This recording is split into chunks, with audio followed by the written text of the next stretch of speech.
No child is alike. They're all different with unique needs and strengths, and the role of the parent is to coach them throughout their development by letting them know they trust and believe in them and correct them when necessary. But their parenting style may not give them the result they're looking for. So tonight, I explore the ABCs of parenting.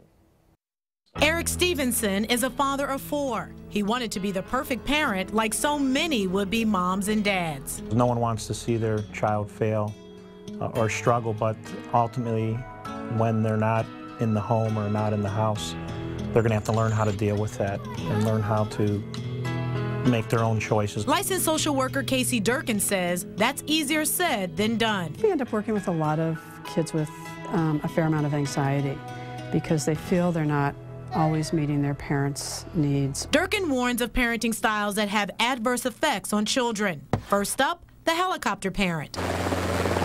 It is truly the parent who is hovering above the child at all times and trying to make sure that things are going perfect. And when can they kind of land and help out if they need to. Then there's the tiger mom. Those moms who are going to make you become a pro at something whether you want to or not.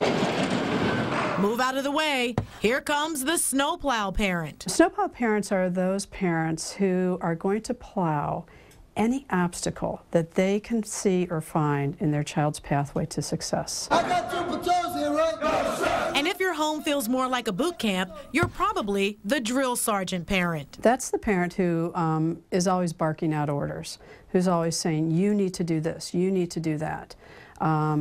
Tight boundaries. Stevenson admits at one point he embraced a very militaristic parenting style. I was more of a drill sergeant with my parents, or excuse me, with my children. I was more of a, get this done, you need to do it, and until it was done, I was usually harping on them. So what was the wake-up call that says something has to change? It gets wearing.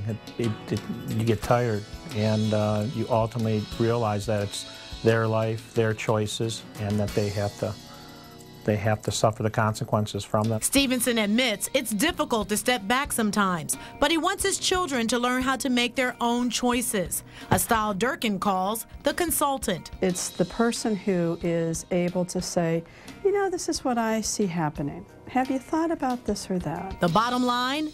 There is no perfect child and no perfect parent. But Durkin says when your child experiences failure, you must reassure them they can make it happen next time. It's not the end of the world. But you're really conveying that, you know what, I believe you can do it. And Durkin says it's important for parents to remember to cheer from the sidelines and to be there for their child, to check in and perhaps re-strategize from time to time. This will help them to develop initiative and, in the long run, resilience.